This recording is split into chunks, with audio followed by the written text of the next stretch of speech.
بسم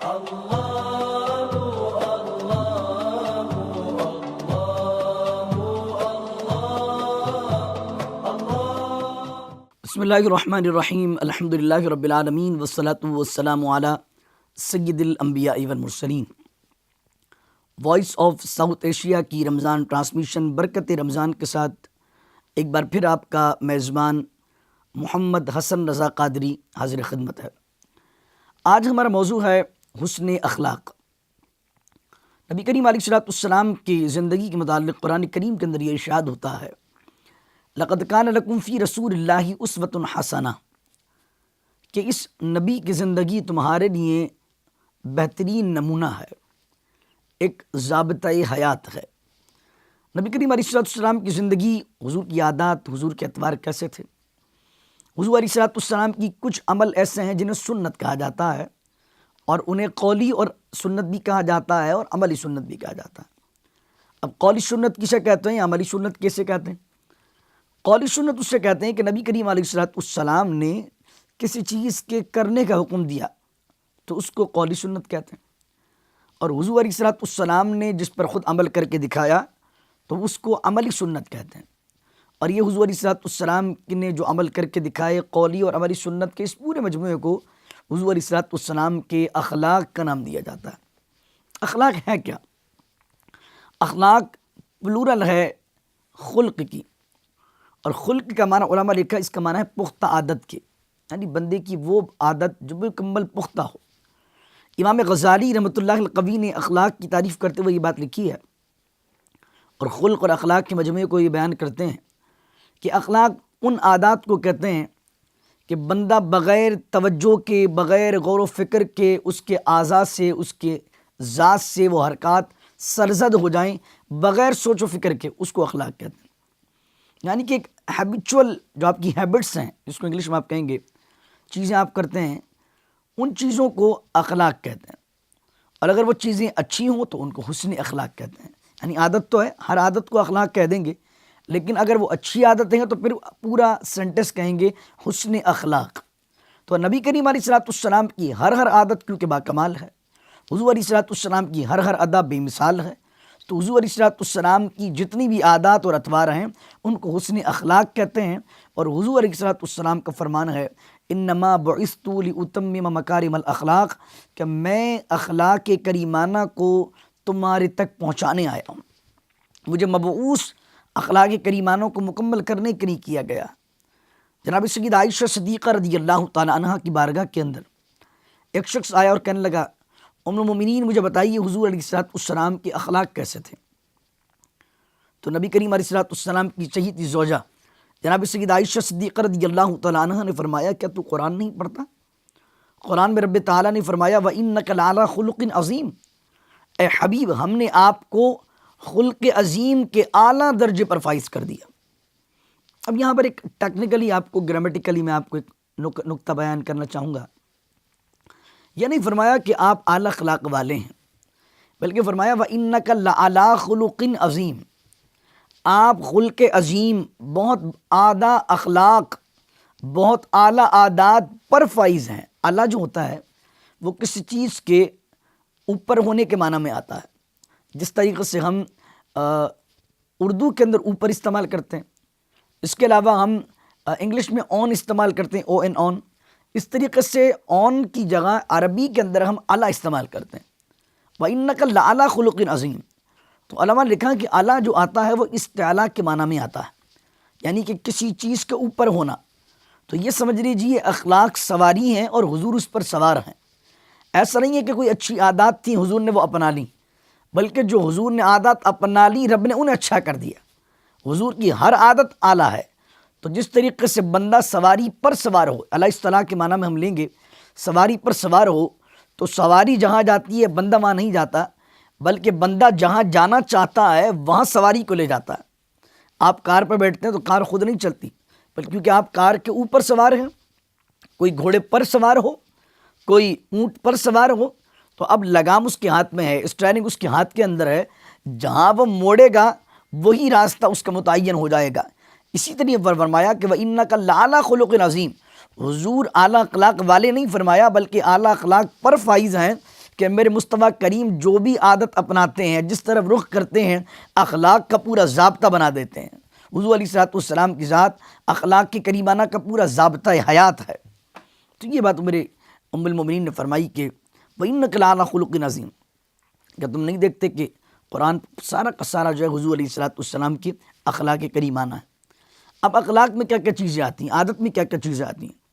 میں نے آپ سے کہا کہ بندہ بغیر توجہ کے، بغیر فکر کے جو کام سرزد کر دے اس کو خلق کہتے ہیں، اس کو پختہ عادت کہتے ہیں۔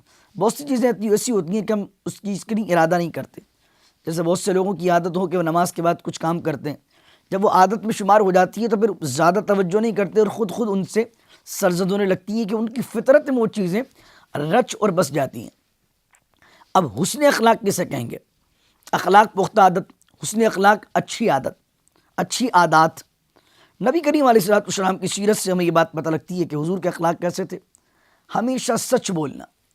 حضور علیہ السلام نے سچائی کا دامن کبھی نہیں چھوڑا۔ حضور علیہ السلام نے بلکہ منافق کی یہ نشانی بیان کی ہے کہ وہ بات بات پر جھوٹ بولتا ہے۔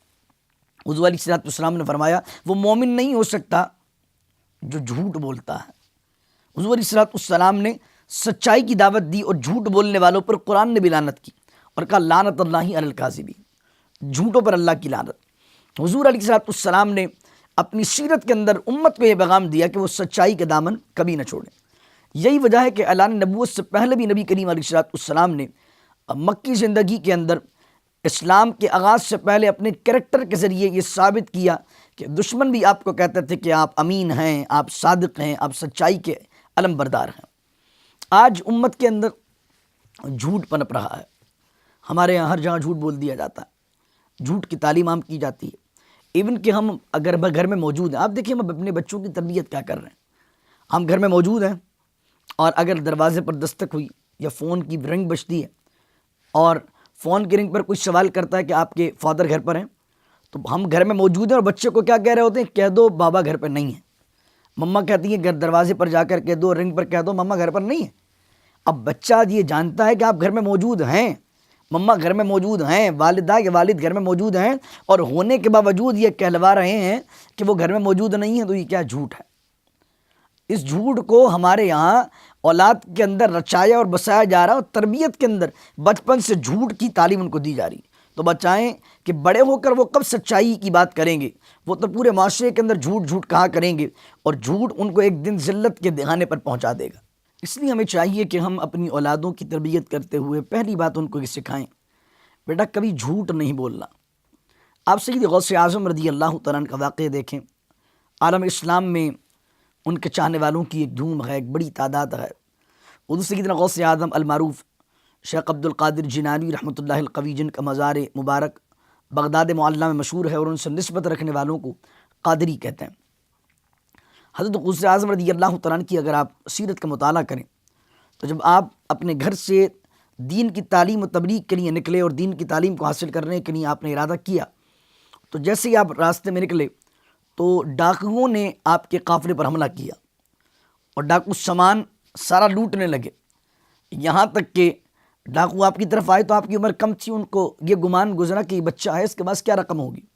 آپ کی والدہ نے کچھ اشرفیاں، یعنی کہ آپ سمجھ لیں گولڈ کوئن جسے کہہ لیں آپ، کچھ اشرفیاں آپ کی قمیض کے اندر سی دی تھیں، کہ دکھ تو نہیں رہی تھی لیکن قمیض کے اندر سلی ہوئی موجود تھی۔ تو ڈاکو نے پوچھا، اے بچے تمہارے پاس کچھ ہے؟ تلاشی نہیں لی، تمہارے پاس کچھ ہے؟ تو کہنے لگے ہاں، میری والدہ نے میری قمیض کے اندر ایک جیب سی دی ہے جس کے اندر اشرفیاں موجود ہیں۔ ڈاکوؤں کے سردار کو بڑا تعجب اور کہا بیٹا تم چاہتے تو یہ اشرفیاں ہم سے چھپا بھی سکتے تھے اور چاہتے تو جھوٹ بھی بول سکتے تھے، لیکن تم نے ہمیں سچ کیوں بتایا؟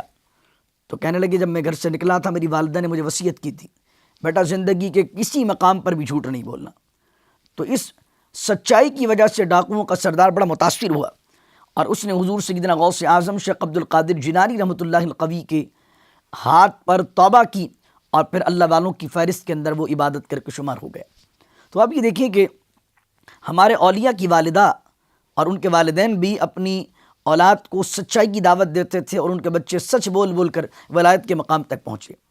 تو ہمیں بھی چاہیے کہ ہم اپنی اولادوں کی تربیت کے اندر سچائی کو شامل رکھیں کہ حضور علیہ الصلوۃ والسلام کے یہ اخلاق میں پہلی چیز ہے کہ حضور علیہ الصلوۃ والسلام نے سچائی کا دامن کبھی نہیں چھوڑا۔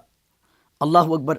جناب سیدہ خدیجہ الکبریٰ رضی اللہ تعالیٰ عنہ فرماتی ہیں کہ حضور علیہ الصلوۃ والسلام کی جو مجھے سب سے بہترین عادت پسند آئی وہ عادت کیا تھی؟ وہ صدق حدیثی کا، آپ ہمیشہ سچ بولتے تھے۔ تو ہمیں چاہیے کہ ہم حضور علیہ الصلوۃ والسلام کے اخلاق کا یہ سچائی کا پہلو ہے یہ معاشرے میں نافذ کریں۔ آج ہمارے یہاں ٹی وی چینلز کے اوپر، ہمارے یہاں محفلوں مجلسوں کے اندر اب ہمارے یہاں دیکھتے ہیں کہ مذاق اتنی حد تک بڑھ گیا ہے۔ مزاح کرنا چاہیے، خوش طبعی ہونا چاہیے، خشکی نہیں ہونا چاہیے، لیکن مذاق میں جھوٹ کہہ دیا جاتا ہے۔ بعض اوقات کسی کو میسج کر کے اس کے کسی جاننے والے کے انتقال کی خبر دے دی جاتی ہے۔ دوست ایسا کرتے ہیں کہ میسج کر کے کسی کے والدین کے گھر پر میسج کرتے ہیں کہ ان کے بچے کا ایکسیڈنٹ ہو گیا ہے۔ اپریل فول آتا ہے تو اپریل فول کے ایک دن پہلے اس طرح کی پوری مہم کا آغاز کیا جاتا ہے کہ اس کے اندر جھوٹ کی ایک پوری فضا معاشرے میں بکھیر دی جاتی ہے، اور اس سے آپ دیکھتے ہیں کئی نقصانات ہوتے ہیں۔ بعض اوقات ایسا بھی ہوا کہ جھوٹ بولنے کے اندر، کسی کا مذاق اڑانے کے چکر کے اندر کسی کو ڈرانے کے لیے بندے نے جھوٹ بولا اور اس کی جان لینے کا سبب وہ جھوٹ ثابت ہوا۔ تو ہمیں چاہیے کہ جھوٹ کی اس بیماری سے پرہیز کریں، اور حضور علیہ الصلوۃ والسلام کا فرمان ہے کہ مومن جھوٹا نہیں ہوتا۔ تو اپنی زندگی میں سچ کو نافذ کریں، سچ بولیں۔ لیکن ایک اور بات میں کہنا چاہوں گا، سچ بولیں لیکن کسی کا دل نہ دکھائیں۔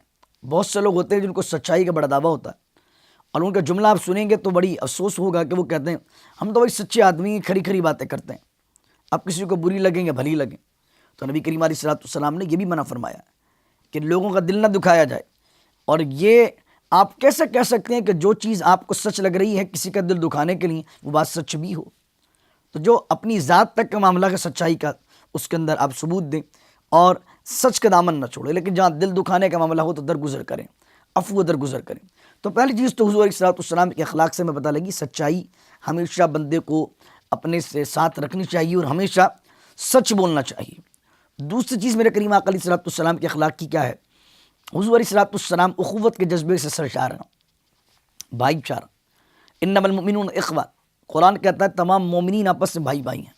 حضور علیہ الصلوۃ والسلام جو ہے بھائی چارے کا درس دیا کرتے اور آپس میں دوستیاں بنوایا کرتے، آپس میں ایک دوسرے کا خیال رکھنے کی ترغیب و تلقین کیا کرتے کہ بھائی چارہ ہونا چاہیے، آپس میں تعاون ہونا چاہیے، اور اس بھائی چارے کے اندر آپ آپس میں ترغیب دیتے، اور قرآن نے بھی اس کو بیان کیا وتعاونوا علی البر والتقوی، کہ اخوت بھائی بندی ہونا چاہیے، دوستیاں ہونا چاہیے، اور دوستیاں ہونا اور بھائی چارہ آپس میں رکھنا یہ اخوت اور اعلیٰ درجے اخلاق پر ایک درجہ ہے۔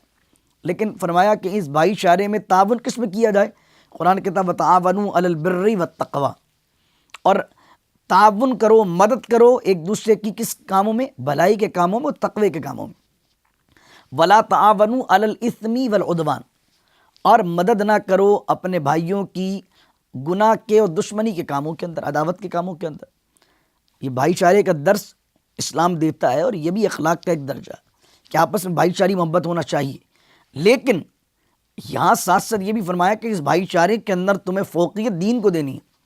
دوستیاں اور آپ کی بھائی چارے اور اخوت کا معیار وہ دین ہونا چاہیے۔ وہ شاعر نے کہا ہزاروں رشتے وجود میں آئے، دہر میں خشک و تر کے رشتے سے ہم نے بنیاد دوستی رکھی، یاد خیر البشر کے رشتے سے۔ تو دوستیاں جو ہونا چاہیے اور جو بھائی چارہ ہونا چاہیے وہ دین کے معیار پر ہونا چاہیے، اور اس کو لیے کہا کہ بھلائی کے کاموں میں مدد کرو، دین کے کاموں میں مدد کرو، اور گناہ کے کاموں میں مدد نہ کرو۔ آج ہمارے دوستیاں کیسی ہیں؟ گناہ کے کاموں کے اندر ہم ایک دوسرے کی مدد کرتے ہیں، فراڈ کرنے کے اندر، کوئی غلط کام کرنے کے اندر، کسی کے ساتھ دغا کرنے کے اندر، کسی کے ساتھ دوستیاں نبھانے کے چکر کے اندر ہم کسی کے ساتھ اس دوستی میں ظالم بن رہے ہوتے ہیں۔ وہ کسی بندے پر ظلم کر رہا ہوتا ہے اور ہم صرف دوستی نبھا رہے ہوتے ہیں کہ نہیں بھائی اس کو میں نے بھائی کہا ہے تو اب یہ سچا ہے یا غلط ہے، اب اس کے مجھے ساتھ دینا۔ اور آپ پھر دیکھتے ہیں کہ پھر آج سوشل میڈیا اور دیگر چیزیں کتنی زیادہ تباہی کا بھی سبب بن رہی ہیں کہ آپ دیکھیں کہ بچیوں کی عزت محفوظ نہیں ہے، اور کسی بچی کی عزت کو پامال کرنے میں اگر کوئی بندہ آگے بڑھتا ہے تو دوست اس کے ساتھ دے رہے ہوتے ہیں۔ میں کھل کر تو آپ کے سامنے کی باتیں نہیں کر سکتا ہوں، لیکن آپ میری بات کو ہمارے ویورز سمجھ رہے ہوں گے کہ ہم کس طریقے سے اپنے دوستوں کے ساتھ غلط کام کرنے میں تعاون کر رہے ہوتے ہیں۔ یعنی وہ خود تو گناہگار بن رہا ہے، لیکن آپ کو اپنے گناہ میں شامل کر کے آپ کی بھی دنیا بھی خراب کر رہا ہے اور آپ کی آخرت بھی خراب کر رہا ہے۔ تو اخوت ہونا چاہیے، لیکن وتعاونوا علی البر والتقوی ولا تعاونوا علی الاثم والعدوان۔ اخوت کا معیار، دوستی کا معیار یہ ہونا چاہیے کہ آپ بھلائی کے کاموں میں، نیکی کے کاموں میں، نماز کے کاموں میں، روزوں کے کاموں میں، زکوٰۃ کے کاموں میں، چیریٹی میں، لوگوں کی مدد کرنے میں، اچھائی کے کاموں میں دوستیاں نبھائیں گے اور گناہ کے کاموں میں دوستیاں نہیں نبھائیں گے۔ انشاءاللہ ہم اب وقت ہوتا ہے مختصر سے وقفے کا، انشاءاللہ بہت شارٹ بریک کے بعد آپ سے دوبارہ ملاقات ہوتی ہے اور پھر انشاءاللہ اس موضوع کو دوبارہ یہیں سے کنٹینیو کرتے ہیں۔ ملتے ہیں بریک کے بعد۔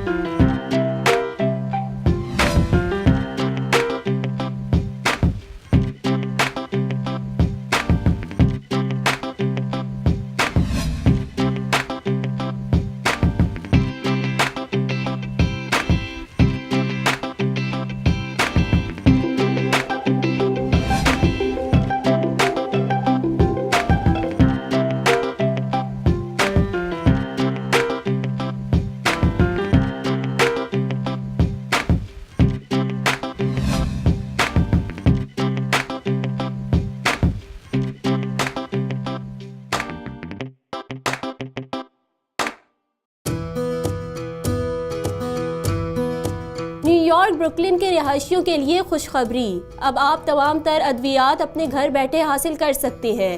اپنے ڈاکٹر کو ہمارے قریب ترین فارمیسی کا ای میل دیجیے اور ہمارے تیز ترین ہوم ڈیلیوری کے ذریعے بر وقت تمام دوائیں حاصل کریں۔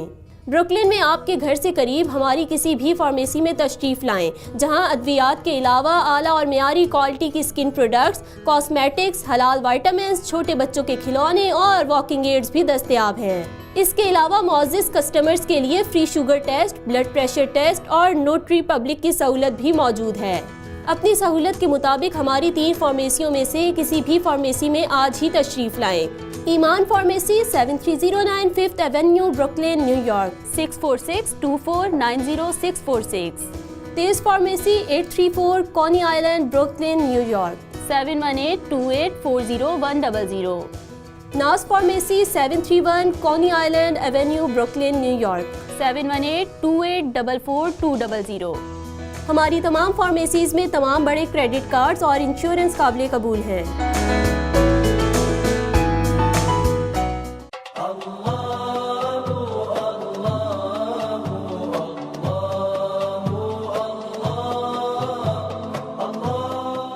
بریک پر جانے سے پہلے ہماری گفتگو چل رہی تھی کہ اخوت اسلام کے اندر اخلاق کا ایک درجہ ہے۔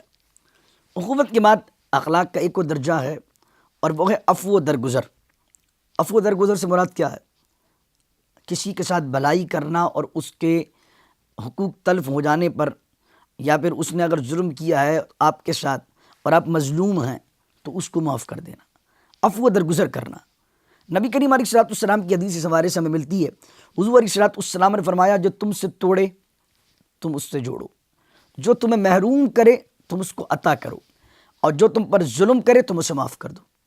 یہ اخلاق تھوڑی ہے کہ آپ کے ساتھ کوئی اچھا چلے گا تو آپ اس کے ساتھ اچھا چلیں گے۔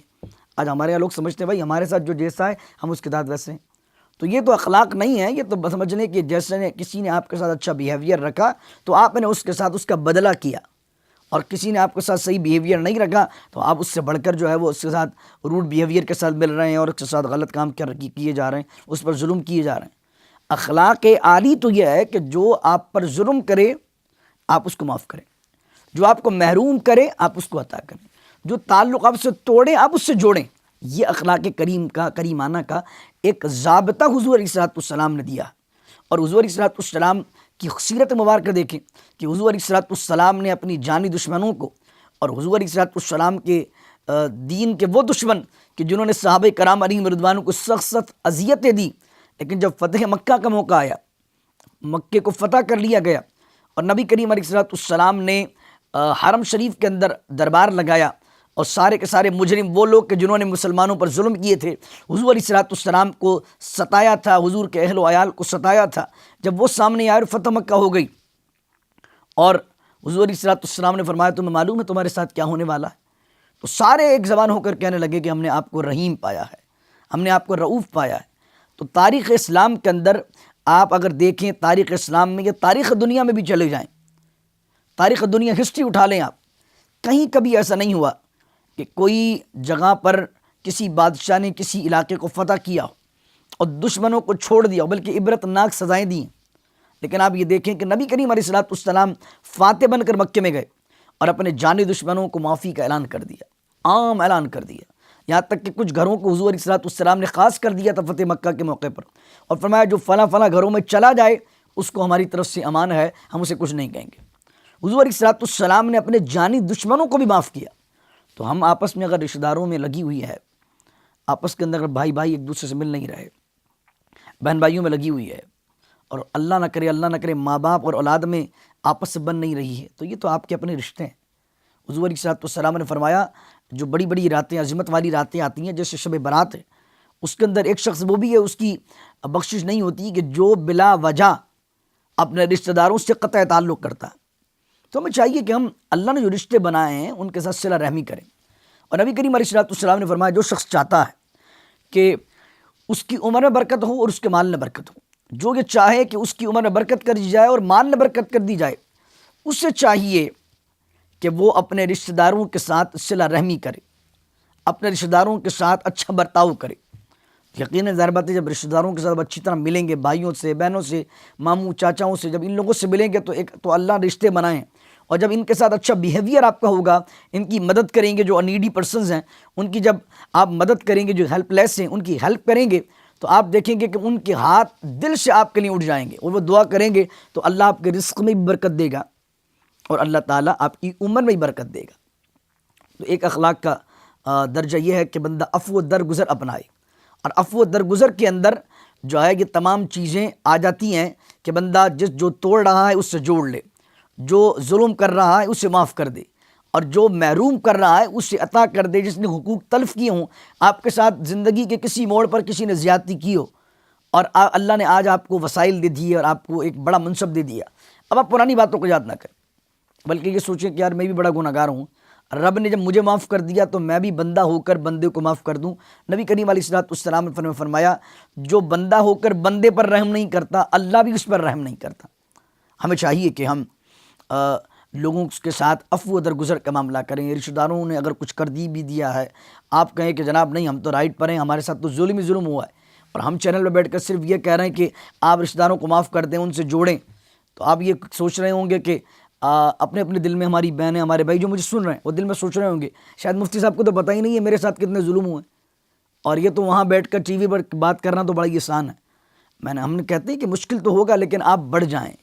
جو اعلیٰ ظرف ہوتے ہیں ہمیشہ جھک کے ملتے ہیں کہ سراہی سرنگوں ہو کر بھرا کرتی ہے پیمانہ۔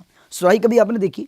سراہی کو جب آپ گلاس بھرتے ہیں اس سے، تو آپ گلاس کو نیچے نہیں کرتے بلکہ سراہی کو نیچے آنا پڑتا ہے، تو سراہی نیچے آ کر طالب نہیں بن رہی ہوتی ہے بلکہ سراہی نیچے ہو کر بھی سامنے گلاس کو بھر رہی ہوتی ہے۔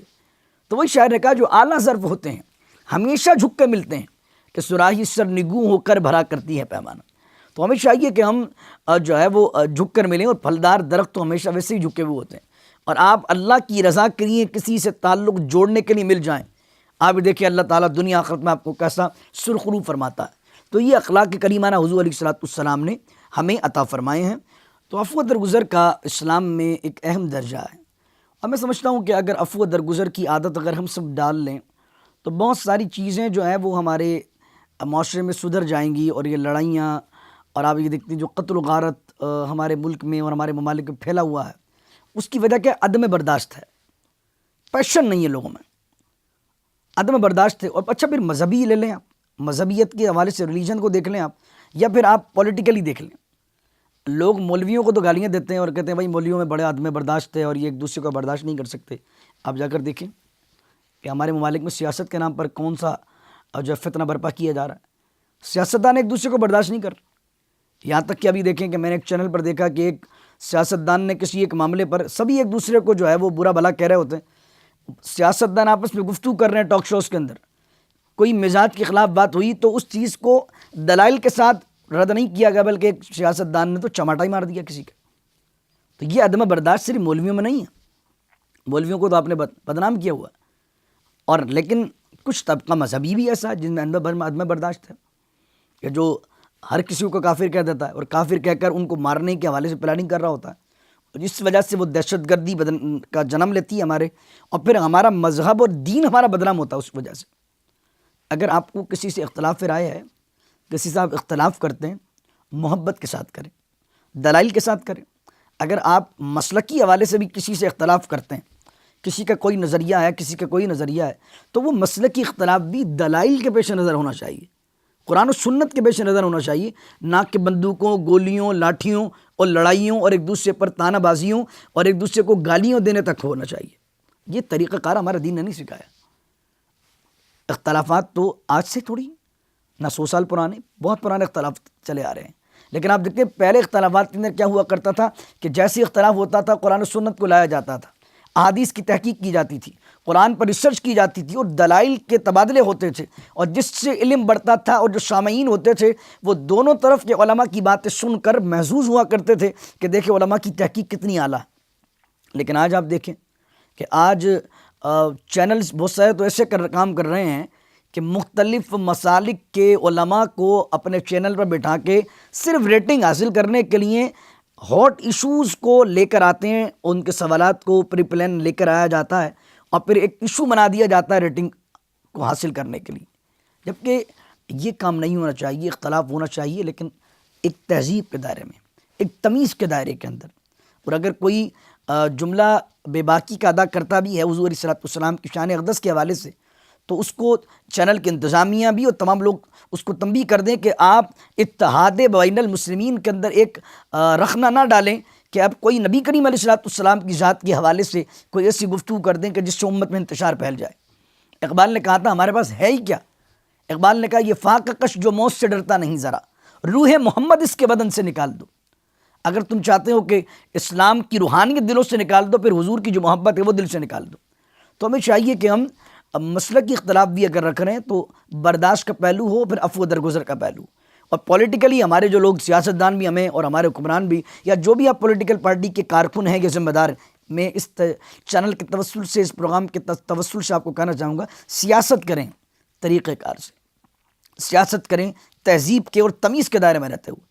ایک دوسرے کو لیڈروں کو گالیاں دینا، ضرورت ہے آپ کسی کی لیڈر کو گالی دیں گے، کل وہ آپ کے لیڈر کو گالی دے گا، اور یہ گالیوں کے تبادلے سے آپ قوم کو جاہل بنا رہے ہیں، آپ قوم کو پڑھا لکھا نہیں بنا رہے، آپ نے قوم کو جہالت کے دہانے پر گالیاں سکھائیں، بدماش بنا دیا لوگوں کو تہذیب سے نکل کر آپ بدتمیز بنا رہے ہیں۔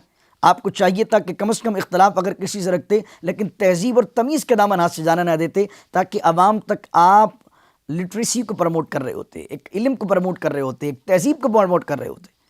تو میں اس پروگرام کو اسی بات پر اختتام کرنا چاہوں گا کہ کیونکہ اگر ہم اس بات کو کنٹینیو کرتے ہیں، میں سمجھتا ہوں کہ ہم 2 پروگرام بھی اس پر کر لیں اور ہمارے ساتھ کوئی اور احباب بھی ہم بٹھا لیں، تو یہ 2 گھنٹے بھی اس ٹاپک کو لینے کے لیے جو میں آخر میں ٹاپک میں نے چھیڑ دیا ہے، اس ٹاپک کے لیے تو 2 گھنٹے بھی ہمارے پاس کم ہیں، لیکن چلیں اخلاق کے ہوتے ہوئے، حضور علیہ السلام کی بات کرتے ہوئے ایک اچھے پہلو کو ہم نے آخر میں بیان کر دیا۔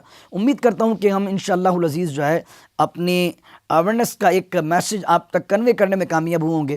میری بات پر سوچیے گا ضرور اور عمل بھی ضرور کیجیے گا۔ دعا کیجیے اللہ تعالیٰ سے، اللہ تعالیٰ ہم سب کو عمل کی توفیق عطا کرے اور با اخلاق بنائے، با کردار بنائے۔ ابھی ہم نے مکمل گفتگو حسن اخلاق پر نہیں کی ہے، لیکن پھر انشاءاللہ عز و جل کبھی زندگی سلامت رہی اور پھر انشاءاللہ اسی چینل کے توسل سے حسن اخلاق کے اور بھی پہلوؤں پر آپ سے گفتگو کریں گے۔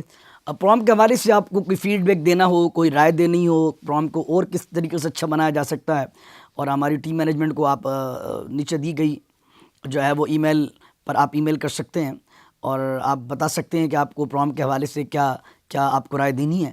اور اگر آپ کے ذہن میں کچھ سوال بھی ہو کسی بھی حوالے سے، رمضان کے متعلق کوئی رمضان کے الگ کسی ایشو پر آپ کو سوال ہو، تو آپ ہمیں ای میل کر سکتے ہیں۔ واٹس ایپ نمبر بھی اسکرین پر دیا جا رہا ہوگا، یہ میرا پرسنل واٹس ایپ نمبر ہے، اس پر بھی آپ سوال کر سکتے ہیں۔ ہماری ٹیم کی ای میل آئی ڈی بھی جیسے کہ میں نے پہلے کہا کہ وہ بھی دی جا رہی ہے، اس پر آپ کر سکتے ہیں۔ اور ہماری اگر پروگرام پسند بھی آئے تو اس کے بھی آپ ویوز جو ہیں ہماری جو محنت کرنے والی ٹیم کو دے سکتے ہیں۔ بڑی محنت کے بعد، یہ صرف ون مین شو میرا ہی نہیں ہے کہ میں محنت کر رہا ہوں، بلکہ ہماری پوری ٹیم اس کے ساتھ لگی ہوئی ہے، اور جو کیمرہ مین ہیں، جو اس کے ایڈیٹرز ہیں، جو ڈائریکٹرز ہیں، جو اس کو آن ایئر آپ کی تک پہنچانے والے ہیں، پوری ایک ٹیم مینجمنٹ شامل ہے، جو کہ ایک کیمرے کے پیچھے بھی لوگ ہیں، کیمرے کے آگے بھی لوگ ہیں۔ تو اپنی دعاؤں میں مجھے بھی یاد رکھیں اور ہماری پوری ٹیم کو یاد رکھیں۔ السلام علیکم ورحمۃ اللہ وبرکاتہ۔